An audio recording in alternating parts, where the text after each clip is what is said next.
자, 두 번째 주제 바로 보겠습니다. 뭐 참수훈련이라든지 선제 공격이라든지 안정화 작전이라고 하는 북한 점령 작전 이런 것도 이번 기회에 해버리는 거죠. 위대한 수령께서는 작금의 한반도 비핵화의 과정 속에서 마지막 남은 단 한 발의 핵탄두를 저들 미치광 일가족의 간악한 아가리에 처박을 하는 궁극의 지령을 내리셨다. 역시 종국 개그의 지죠. 자, 발언이 돌변한 홍현익 국립외교원장. 오늘 봉준호 감독의 특집인 것 같습니다. 지금 북한이 한미 연합훈련 놓고 연일 위협수를 높이고 있는데, 자 그러자 홍현익 신임 국립외교원장도 발언 수위가 점점 높아지고 있어요. 그렇습니다. 일단 오늘 아침 언론 인터뷰를 했는데요. 자, 북한이 도발하면 더 이상의 호의를 보여줄 필요가 없다.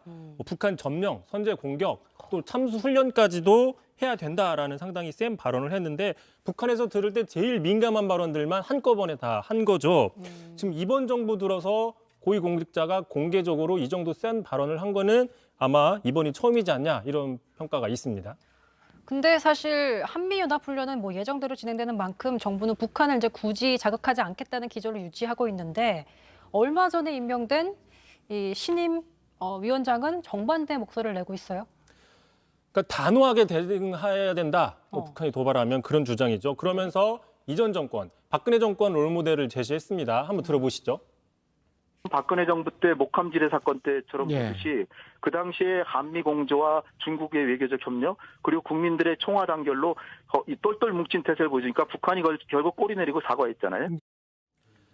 자, 단호하게 대응하는 거 좋을 수 있습니다. 끌려다니지 않고 우리가 단호하게 대응하는 건 좋을 수 있는데 다만 불과 얼마 전까지는 정반대 입장을 밝혔다는 거죠. 자, 보시면 홍현익 외교원장이 한미 연합훈련을 하더라도 참수훈련만은 안 한다라는 걸 좀 밝혀줘야 된다. 또 북한 입장에서 볼 때는 한미 동맹은 눈엣 가시다. 또 우리가 훈련하는데 북한 보고 하지 말라고 하는 건 상식적이지가 않다. 저런 이야기들을 불과 며칠까지 해왔다는 거죠. 그러니까 들어보면 사실 며칠 사이 입장이 이렇게 좀 급변한 모습인데 이유가 있을 것 같아요. 지금 나오는 분석이 지난 5일이었습니다. 임명이 되는데 국립외교원장 임명된 게 지난 5일이었는데 그때부터 계속 대북 유화적인 발언들을 많이 해왔어요. 그러다 보니까 야당에서는 이미 자격 논란 또 비판하는 게 커졌고 이를 의식해서 오늘 강경 발언을 쏟아낸 게 아니냐라는 분석이 나오고 있는데 아니 그렇다면은 처음부터 그런 유화 발언을 하지 않든지 수위 조절을 했으면 되는 거 아니었냐라는 평가들이 있고요.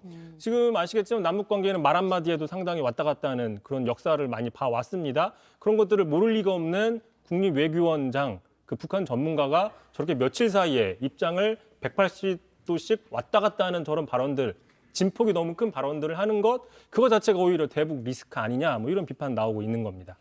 네, 어쨌든 잠시 후 이제 정세현 민주평통 부의장이 나오니까 그런 평가까지 함께해서 들어볼 수 있을 것 같습니다. 이성대 기자 수고하셨습니다.